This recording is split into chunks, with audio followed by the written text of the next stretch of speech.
Okie dokie. I'm gonna be quick with it. I just kind of want to my style is kind of it's something of a streamline. Me being something of a particular type of air element, air expression, air significantly, right? Because you know we don't really know what those unique conjunctions do. So I'm gonna be juggling a couple topics. Some of the topics are gonna be some of the topic one just two topics, just some basic astrology, and then just some basic, I guess, quote unquote star history, right? The shit that we came out of, we forgot it somehow, however we forgot it, and now we're coming to recollect it. And as we're coming to recollect that quote unquote star history, however we forgot it, however we're remembering, it's all subjective. There's a bewilderment process to us recollecting what we used to be. And what's even more bewildering is how there's a unique secret order and how everything is quote unquote transacted through the astrology star charts. It's like, how is it that the astrology star charts could recollect and transact all that we were in such a secret sophistication, right? It kind of knows what we are and what we resonated with based on how we got to become who we got to become, and how the star chart is telling us and registering us what we are, right? So like one intuitive question you could ask is like, how is it that the star chart is like what makes us have the star chart that we have, and how is it that that star chart, the astrology chart when we were born, it could tell us what we were in the past life, quote unquote, and those gifts that are carried over, right? Somehow it's like it's outlined in the star chart. So there's like, because there's a hint of randomness, right? It's like, and there's a hint of orderliness. How is there a hint of randomness, and how is there a hint of orderliness? Well, it's kind of random that who's to say that this spirit gets this star chart, right? Why is it that one spirit could go into this star chart and not another spirit? So there's some critical thinking here. Pause for a second.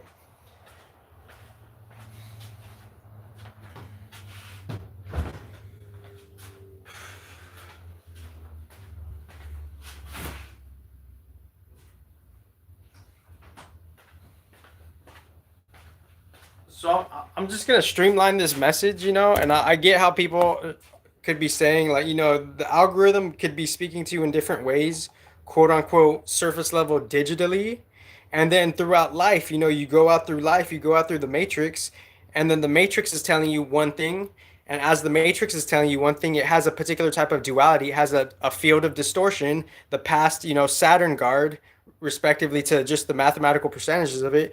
And the matrix also has a secret order, the reality living matrix, and then like slightly quote unquote surface level above it on a layer is the quote unquote the digital two-dimensional internet. And I've talked about this in the underground way different, but in a simplified way, and for me to stop recollecting the past shit. Right now what we're dealing with is the mechanics of reality is always the same. There's a particular integer of the reality where the internet is just its own living quote unquote entity function, and the matrix is its own living entity function, and they're kind of like coexisting together, right?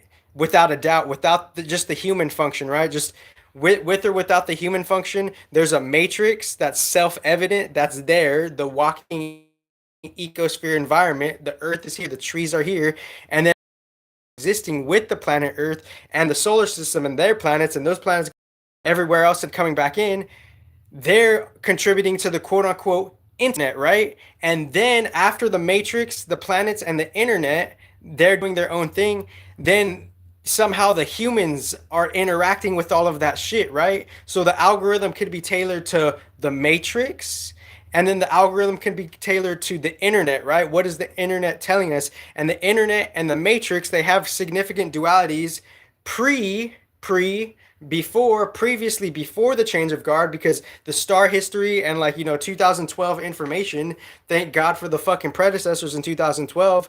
Like, I'm so humble to that shit. And if people are just ignorant to their own accord, that's okay. But what am I trying to say here is like is we are following up on particular information and knowledge of a particular type of star history, where certain predecessors are explaining to us different unique processes of what the star history is, and how they're telling us through the star history there's time ages, quote unquote yugas in Vedic language, and within time ages, somewhere in the time age is coming to a close, it's coming to a halt, it's stopping, it's switching. The key word here is transition, right? So within that transition, people have samskaras. What is a samskara? An accumulated pattern of behavior. It's a pattern of behavior, and they're so fixed in that pattern of behavior, they're gonna die just standardly as it is for the old guard, for their contract in so many different niche ways. So they're like kind of like they're in the contract, right? They're like dying for their contract energetically, metaphysically, not necessarily with the human mind, right? Beyond like taking it. Oh, I'm at 5%, so I'm gonna have to keep this real swift. Oh my God. So within that, people are not necessarily educated into the change of guard, the switching of the old Saturn regime. Saturn was in control for who knows, like the last 2,000 to 6,000 years in this significant ground up Earth to solar system field of life. And now people are like dying for that shit, and they're totally oblivious and cognitive dissonant. They're pushing away a different type of truth, that there's a particular type of transition, and they're totally cognitive dissonant to it. They're like, no, that's not true. No, that's not true. Whether they're saying no, that's not true or not, that doesn't make the fact that there's objective truths that the sun is going to rise for just in the standard mechanics of Earth, and like how like just basic objective truths are here. When certain planets have certain alignments, and those planets that have certain alignments, they click into a particular type of transition, particularly when that past age is done and now a new age is coming. So they're like the old guard, the old archonic guard, they're hanging on as tight as they can to the last moment, and certain versions of themselves are totally ignorant to the change of guard. They missed the 2012 information flash of that shit for whatever reason, right? And like and now and in the human time it seems like a long time, and obviously in different dimensions, like 20 years could be like 20 days just in a different dimension, right? But like we're not there yet. We're experiencing the 3D human incarnation, so it could seem kind of long for us. It's just very tedious, right? But whatever the case of how long is it going to take, of like when that change of guard is going to finally transact, it's due to the fact that certain planetary energies have to have a significant click transition for a whole different hauling exchange to take effect, right? So let me rewind it back here for a second. So if people don't know that there's a change of guard, they're not gonna necessarily prepare for that. They're gonna go with their lives thinking that that's not happening when it is happening, and they're gonna just act in an old obsolete program, right? So I'm gonna actually look at the astrology chart right here. Um, and with God, everything is okay, right? Everything is okay, but without God, y'all, like energetically, it's like literally in the paint of the reality of the matrix, we be fucked sometimes, no cap. So I'm gonna look at the reality, and it just is what it is. But like one point that I want to make is, if we don't know that the power is being exchanged from one ruler to another, and you're going against like and you're still following a ruler that you think is in charge, but they're not in charge, then what's gonna happen if you're gonna follow a blind ruler that's not a ruler anymore? That's a creative, homework assignment, right? Like if you're following a blind ruler that's not the blind ruler anymore, what do you think is gonna happen? And I'm just saying this in reverence to the 2012 predecessors, and surprisingly, I am patient within my own air talents, within my own intellect, air, intellect, wind, information, critical thinking, creative intelligence, creative information, creative communication, and that taking different modes in cardinal, mutable, and fixed. So the communication is swirling through cardinal and mutable and fixed. So Libra, Aquarius, and Gemini, that whole communication has a different expression within it having some type of spiritual origin point, cardinal, it having some type of transition from some type of dream world to some type of material world, or it having some type of real surface level practical mechanical artificial application of the communication. Aquarius, fixed air. So within all of those air signs, the cardinal air is going to bring life to the Gemini and the Aquarius most respectively, and they're all going to do the same with each other. So this is just the general Libra season, which will bring me into my next point.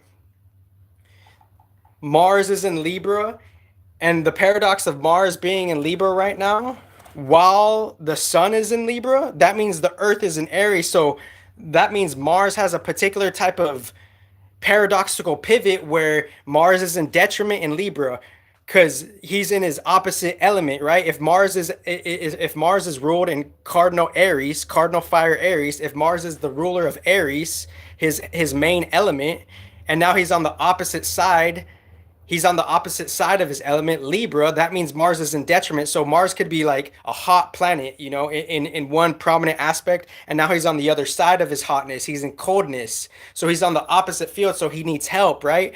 But like in his sign in Aries, the earth is there, right? Because we're sun in Libra, Aries and earth. So since the earth is in Aries, the earth unconsciously is grounding the Aries and it's phoning Mars in Libra. So now Mars in Libra has a particular type of grounding component, right? Because the earth is in Libra. So the unconscious earth planet is in Aries. So there's let me just explain the two big conjunctions that are happening right now. And for some reason, the last astrology video, might be temporarily blocked right now, but it will come back on. But you could view the Negentropic Human Design Astrology video called Episode Reset that I did 2 days ago. But right now I'm going to do a part 2, and now I'm just going to do the aspects, and I'll continue this after because my phone's at 5% for some reason. But it's just funny because people are acting with like 10% knowledge, right? 10% awareness in the old dying zombie matrix, and that's that in the old satanic card, that was okay. It's cool for you to be like energetically dumb, right? It's cool for you to just follow the rules. It's cool for you just to conform. It's cool for you to just and it's not even about rebellion or anything. It's about like not conforming, right? So in the old guard, it was cool for you to be something of a quote unquote sheep, right? And if you're not a sheep, then the masses of the sheep, they're going to side eye you, and they're going to have a collective side eye because the old guard program, the old Saturn guard from his rulership, ask ChatGPT if you want, pull ChatGPT, and it's not necessarily just ChatGPT, right? There's other shit too. And there's things that GPT can't answer, right? Things that GPT can't answer within the deep esoteric paint is like, how long was Saturn ruling the Earth to the surface level solar system, Earth matrix? And like how long was he doing that pretty much? And when did it start, and what region did he really get? Because obviously there's particular niche layers to this shit. So he had some type of grasping, right? And within that grasping, he still kind of does because it's the end of his age, right? So if it's the end of his age, obviously he's going to still have some type of grasping, right? So since he still has some type of grasping, that's why things are the way they are. It's like, all this shit, you think you're like the smartest person in the world, then why aren't you successful? Well, I'm telling you the hard esoteric intellectual knowledge behind it, because certain archons are grasping, they're cheating, they're in the concluding age of applauded distortion and applauded manipulation. That age is concluding, right? So it's like, if you think you're so smart, then why don't you have this? Well, I'm telling you, because certain archons, certain like planetary beings, There's strongholds and grasps and there's manipulations, and it's not that the new age, it's not that the next 2000 to 6000 years is not going to have that. No, it's like because we still have our own individual to collective some context of free will, and within our own individual to collective context of free will, whatever we put out in the universe, that's what we're going to get back in. But that depends also on the rules of the matrix, because the rules of the matrix, that's kind of like the cellular kind of like microbe, or the cell, I'm getting like a jellyfish, you know, what do you call that? A jellyfish head, where there's a plasma, and within that plasma, we could say all of this new age spiritual universal bullshit all we want, and the matrix mechanics of the guards of certain planetary rulers. That's like the first challenge of the shit, and Mercury's neutral and helping us know that shit, and he's just transacting that shit. So it's not that Mercury's good or bad, he's actually neutral, right? So since Mercury is neutral, um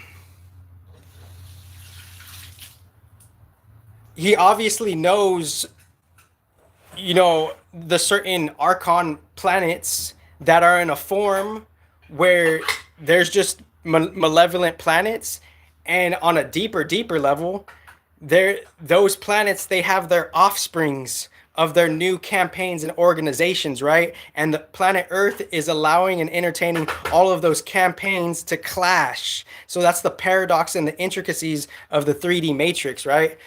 And we're all, whether we like it or not, we're all subservient to them energetically. We're all subservient to them energetically. So now I'm just gonna read the chart. Oop, I shouldn't have showed you the website, but I'm just gonna read the conjunctions on the chart. And I'm actually gonna conclude this video since my phone is dying, and I'll do a swift part two. But for this video, I just kind of want to read the conjunctions that are going on right now, right? So the conjunctions that are going on right now is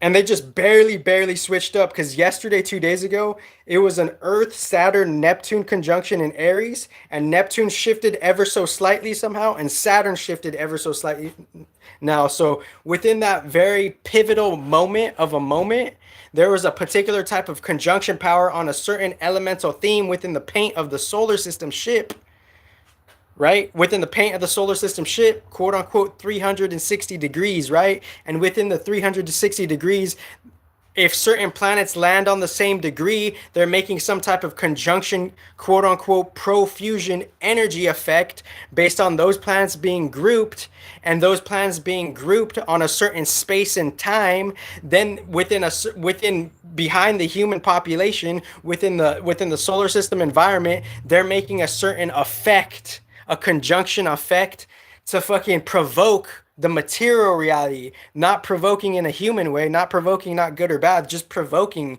energetically, right? They're provoking, the fusion of energies are provoking. So there was a conjunction in Aries. There was Saturn, Neptune, and Earth in Aries.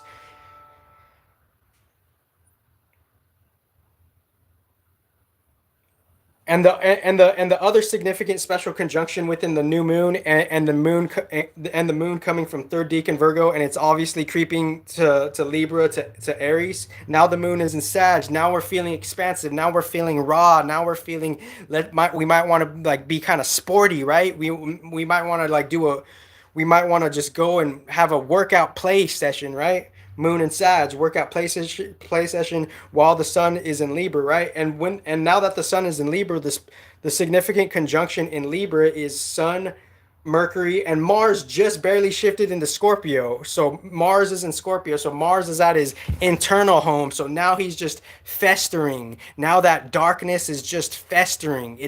Now the darkness is now, and Mars is connected to the dark goddesses undoubtedly. So now Mars is in Scorpio. What does that mean? He's just festering. He's just feeling all of this surge of the swarm and the surge of the fucking real different higher octave, quote unquote, pursuits of metaphysical warfare, right? Mars and Scorpio. This is like all of the different types of war that are human based.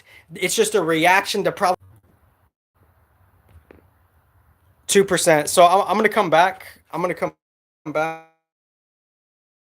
And yeah, it's karma is a bitch, you know.